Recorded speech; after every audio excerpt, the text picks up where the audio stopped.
Over the years, I've had 11 broken bones. The day I fell off the mountainside, I had all of my bottom teeth kicked out.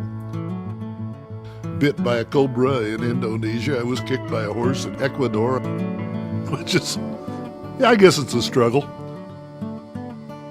Too many times I've come home from the field in a wheelchair, which is more than a little embarrassing. It's been a great run.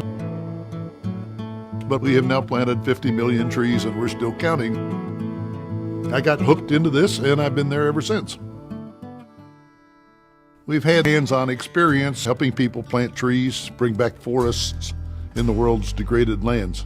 Inside the office, we are fluent in, I believe, 27 languages. We have programs in Fiji, in the Philippines, in Indonesia, Nicaragua, Belize, Haiti, Turks and Caicos, Mali, Ghana, Panama, Guatemala, Honduras, Thailand, Nepal, certainly in India. We have them in Rwanda, Burundi, Somalia, and Ethiopia, West Africa, Senegal, Republic of Congo. Oh yeah, in Uganda, that's a big program. We have 300,000 farmers, 300,000 families in southern Ethiopia that see that there's a big need to plant trees. Multiply that by 100 trees per family maybe, and think what you've got.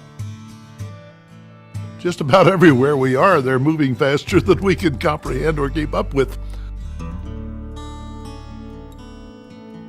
The world loses approximately 100,000 acres of its forests every day. Streams are drying up, the soils are depleting, and there's no fertilizer of any sort. Even the weather in these places is changing. Right now there are over 1 billion people in the world who simply can't meet their daily nutrition standards. There's no reason for this. We have an idea called the forest garden, which is not a forest, it's not a garden, but we think it combines the best attributes of both. It produces a great amount of product sustainably on a very small piece of land.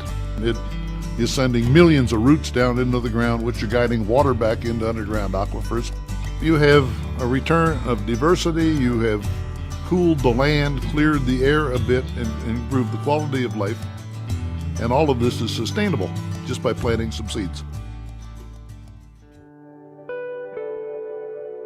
11 miles from downtown Manila, there were mountainous areas there in the Sierra Madre Mountains. They had been deforested about 105 years earlier, and tree cover never came back in. The land was covered with a very harsh grass, which most people call kogan. And it didn't allow anything else to grow. We found 3 species of trees that we thought we could successfully plant in these very harsh conditions. And so we did. But as we did our forest inventory, we found that within this thing there are now 41 species planted. We planted 3. 38 species came back and we're wondering how. We thought wild pigs are coming back in, and I have to admit that wild pigs are better tree planters than I am. They're forever rooting and pooping and things happen. We had Gallus gallus, which is the ancestor of chickens, back in there. Everybody thought it was extinct in that part of the world, but it's back. We found out that in lands like this, you have roots and seeds laying dormant in the ground, even after a century.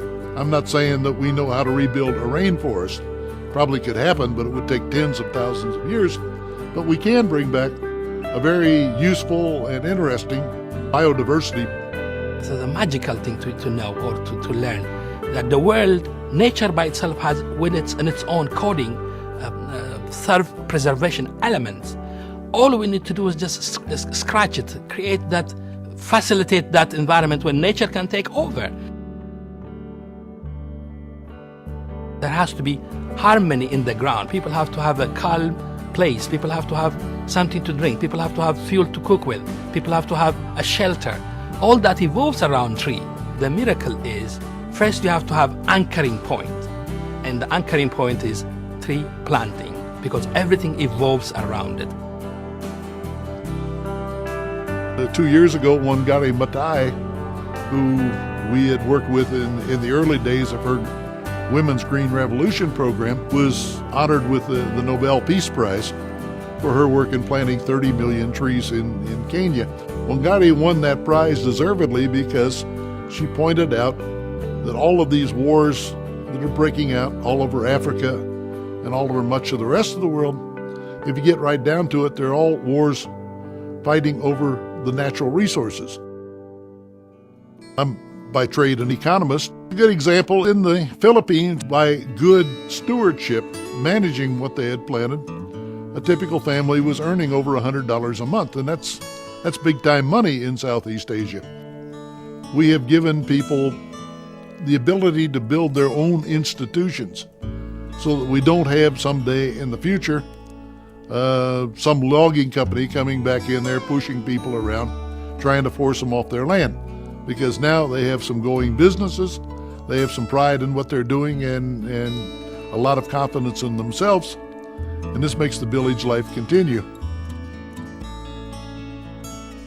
In West Africa, people are now planting a tree that had little to recommend it in the past except that it produces a lot of fruit.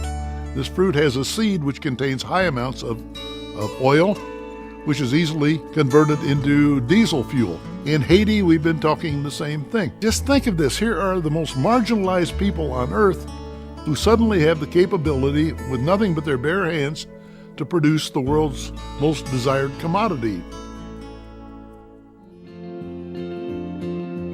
If we have done anything in planting 50 million trees, we have shown there's a way to do this. One tree we plant quite often is called moringa. If it's planted in January, by December of next year, this tree will be more than 20 feet high, and it sustainably produces a large amount of leaves. And they contain about 26% protein. The basic technology we introduce is simple. People start taking hope, and that takes the biggest pressure off the land, which is the pressure of human desperation.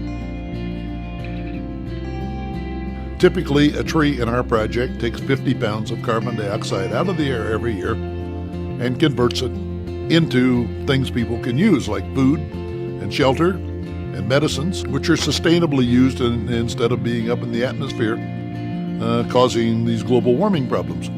We plant a tree for a dime. I don't know whether I'm a technician or a cheerleader or a butt kicker, but I'm saying, guys, you can do it, and we'll show you how. Grace and I have 9 children, and we have 17 grandchildren. These children are going to grow up, as children all over the world are doing, in a much, much different world. We could be planting more than 500 million trees a year.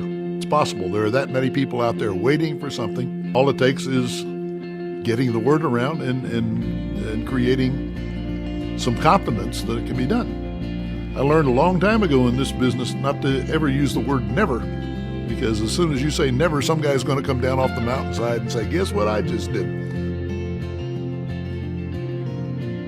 It's amazing what one seed can grow.